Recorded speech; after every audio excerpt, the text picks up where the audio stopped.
Hi learners, this is me Saloni and welcome back to my channel Wisdom Classes by Saloni। आज की video हमारी CDP की है जिसमें हम पढ़ रहे हैं स्टेजेस ऑफ डेवलपमेंट यानी विकास के स्तर। हम ये जानेंगे कि विकास के कौन कौन से स्तर होते हैं और उनकी कैरेक्टरिस्टिक्स यानी विशेषताएं क्या हैं। ये वीडियो उन सभी एग्जाम के लिए इम्पोर्टेंट है जिनमें सीडीपी आता है। इसके साथ ही UP TET C TET exam के लिए इम्पोर्टेंट है और सभी टेट, क्योंकि सभी टेट में आपका सीडीपी आता है तो सभी टेट के लिए इम्पोर्टेंट है। बीएड और एमएड के सिलेबस से भी रिलेटेड है। चलिए स्टार्ट करते हैं समझना कि क्या होते हैं स्टेजेस ऑफ डेवलपमेंट, विकास के स्तर क्या हैं, ये समझना शुरू करते हैं। सबसे पहले हम देख लेते हैं इन्फेंसी यानी शैशवावस्था, जो कि जन्म लेने के बाद से 2 साल तक होती है। अर्ली चाइल्डहुड जो होती है हमारी पूर्व बाल्यावस्था, जो 2 से 6 साल होती है। लेटर चाइल्डहुड जो होती है हमारी 6 से 12 साल, यानी पूर्व बाल्यावस्था हो गई हमारी अर्ली चाइल्डहुड और लेटर चाइल्डहुड हो गई हमारी उत्तर बाल्यावस्था यानी बाद वाली। उसके बाद और लास्ट वाली अवस्था है एडोलिसेंस यानी किशोर अवस्था, जो 12 से 18 साल होती है। अब समझते हैं इन्फेंसी, जो कि शैशवावस्था 0 से 2 इयर्स होती है। ये जन्म लेने के बाद से 2 साल तक होती है। हेजार्डस पीरियड है, ये सबसे खतरों भरी वाली पीरियड है, ये एज है, क्योंकि सबसे ज्यादा जो डेथ रेशो है वो इसी एज में होता है। नेक्स्ट पॉइंट है हमारा the children learn through the senses. बच्चा यहाँ पर ज्ञानेंद्रियों द्वारा सीखना शुरू कर देता है, यानी टच करना, टेस्ट करना, इससे बच्चा सीखना शुरू कर देता है। प्याजे ने इसको कहा है कि इस समय में बच्चा मोटर एक्शन यानी गति क्रिया करके सीखता है। यहाँ पर बच्चे फिजिकल मूवमेंट से सीखता है और फिजिकल एक्टिविटी से सीखता है। सेंसिटिव पीरियड है ये और हाई रिस्क एज है, क्योंकि इस एज में डेथ रेशियो ज्यादा होता है। जैसे आपको ऊपर बताया गया था, बीमारियां ज्यादा लगती हैं। सेंसिटिव पीरियड होता है तो इन्फेक्शंस वगैरह की ये सारी प्रॉब्लम्स बच्चे को बहुत जल्दी लगती हैं, इसलिए हाई रिस्क स्टेज है ये। नेक्स्ट पॉइंट है हमारा फिजिकल एंड मेंटल डेवलपमेंट। यहाँ इस एज में फिजिकल और मेंटल डेवलपमेंट है जो बहुत ही फास्ट होता है, तेजी से होता है। अब हम बात करते हैं अर्ली चाइल्डहुड की, यानी पूर्व बाल्यावस्था, जो होती है हमारी 2 से 6 साल।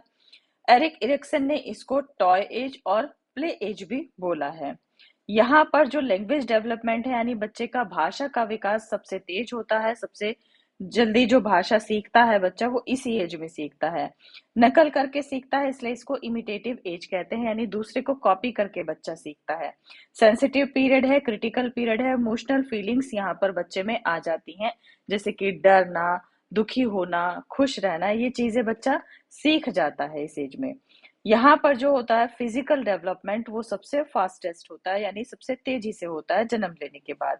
यहाँ बच्चे का सोशलाइजेशन इज ऑल्सो रैपिड। यहाँ पर जो बच्चे का है सामाजिक विकास या सामाजिकरण भी होना शुरू हो जाता है, क्योंकि बच्चा स्कूल जाता है, फ्रेंड्स बनाता है, ग्रुप में रहता है, तो यहाँ बच्चे का सोशलाइजेशन भी होता है। अब बात करते हैं हम लेटर चाइल्डहुड की, जो हमारी 6 से 12 साल होती है। इसको गैंग एज यानी टोली अवस्था भी इसको बोला गया है। गेम एज भी बोला गया है, स्पोर्ट्स एज भी बोला गया है, क्योंकि सबसे ज्यादा बच्चे खेल कूद, गेम, भाग दौड़, क्रिकेट वगैरह ये सारे इसी एज में खेलना शुरू कर देते हैं। इस एज को एलिमेंट्री स्कूल एज या प्राइमरी स्कूल एज भी बोला गया है। लॉन्ग टर्म फ्रेंडशिप की एज बोला गया है, क्योंकि यहाँ बच्चा सालों साल या जीवन भर चलने वाली दोस्त भी यहाँ बच्चों के बन जाते हैं। अगला पॉइंट है हमारा फिजिकल डेवलपमेंट बिकम स्लो। इस एज में आकर बच्चे का जो शारीरिक विकास है वो थोड़ा धीमे हो जाता है। यहाँ बच्चा स्यूडो मैच्योरिटी यानी दिखावटी समझदारी दिखाता है कि मैं बहुत बड़ा हूँ, मुझे सब चीजें समझ में आती हैं, ऐसा बच्चा दूसरे को शो करता है। मोटर डेवलपमेंट यहाँ पर तेजी से होता है, यानी मांसपेशियों का विकास यहाँ तेजी से होता है। फ्राइड ने इस एज को लेटेंसी एज बोला है, यानी विलंब अवस्था है, शांत अवस्था बोला है। क्यों? क्योंकि यहाँ पर बच्चा खेल कूद, दोस्त, स्कूल इस दुनिया में ज्यादा होता है। यौन संबंधी जिज्ञासाएं उसकी कम होती हैं, तो इसलिए इसको शांत अवस्था में रखा गया है। इंडस्ट्री वर्सेस इंफीरियरिटी एरिक्सन ने बोला है इस एज को। क्यों बोला है? क्योंकि यहाँ बच्चा नए स्किल सीखता है, नए नए काम करता है, नए नए एक्सपेरिमेंट करता है। इस एज में अगर हम बच्चे को मोटिवेट करते हैं तो बच्चा में क्या होता है, कॉन्फिडेंस आता है, बच्चा और ज्यादा काम करना सीखता है, मेहनती बनता है। लेकिन इसी के ही उल्टा अगर बच्चे को डिमोटिवेट कर दें, डिमोरलाइज कर दें, तो बच्चे में क्या है, इन्फीरियरिटी आ जाती है, बच्चा हतोत्साहित हो जाता है, या हम कह सकते हैं कि हीन भावना का शिकार हो जाता है। कॉन्क्रीट ऑपरेशनल प्याजे ने बोला है क्योंकि ये मूर्त संक्रियात्मक अवस्था है। इसका मतलब बच्चा यहाँ चीजों को देख कर, बातें सुनकर तर्क करना सीखता है, लॉजिक करना सीखता है, लॉजिकल रीजनिंग सीखता है। इसलिए यहाँ पर इसको कॉन्क्रीट ऑप्शनल यानी मूर्त संक्रियात्मक अवस्था बोला है प्याजे ने। अगला हम देखते हैं, बहुत इंपॉर्टेंट है, किशोरावस्था। इसको परिवर्तन का काल कहा गया है क्योंकि बच्चा चाइल्डहुड से एकदम अडल्ट चाइल्डहुड से बच्चा किशोर अवस्था यानी बच्चा बाल्यावस्था से किशोर अवस्था की तरफ जाता है, तो इसको परिवर्तन का काल कहा गया है। स्वर्णिम काल, जीवन का गोल्डन पीरियड इसको कहा गया है। स्ट्रेस एंड स्ट्रॉम यानी तनाव और तूफान की अवस्था इसको बोला है क्योंकि यहाँ बच्चा हर चीज का बहुत स्ट्रेस लेता है और बहुत ज्यादा बच्चे में जिज्ञासाएं होती हैं, तो इसलिए इसको तूफान की अवस्था भी बोला गया है। स्टेनले हॉल ने बोला है इस तरह से। लीडरशिप स्किल, यहाँ बच्चे में नेता बनना या अपने आप को सुपीरियर दिखाना, ये वाली स्किल बच्चे में डेवलप होती है। इमोशनल स्टेबिलिटी बच्चे में कम होती है यहाँ पर। आइडेंटिटी क्राइसिस, इरिक्सन ने बोला है कि यहाँ बच्चे में हमेशा ही खुद को पहचानने की या खुद को खोजने की लगी रहती है।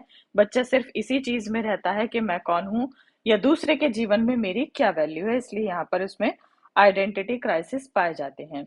फियर ऑफ करियर, अपने करियर के लिए उसमें भय होता है, फियर होता है कि आगे जाके मुझे क्या करना है। वोकेशनल एंजाइटी होती है कि कौन से सब्जेक्ट लेना है, कौन सी स्ट्रीम लेनी है या आगे जाके मुझे कौन सा वोकेशनल अप्रोच दिखानी है, कौन से व्यवसाय में निकलना है, इसलिए यहाँ पर वोकेशनल एंजाइटी भी पाई गई है। यहाँ पर बच्चा खुद को ही सुपीरियर समझता है, खुद को ही स्पेशल समझता है, तो यहाँ क्या है, एडोलिसेंट ईगोसेंट्रिज्म है एज। स्प्रिंग सीजन है का एज बोला गया है, इसको ब्रिज पीरियड कहा गया है क्योंकि चाइल्डहुड और अडल्टहुड के बीच का पीरियड है एडोलिसेंस, इसको इसलिए ब्रिज पीरियड बोला गया है या ब्रिज एज भी बोला गया है। इसके बाद बच्चा मैच्योरिटी की तरफ बढ़ता है। ये इन्फॉर्मेशन अगर आपको पसंद आई है, please like, subscribe, share. Thanks for watching. Thanks for learning with me.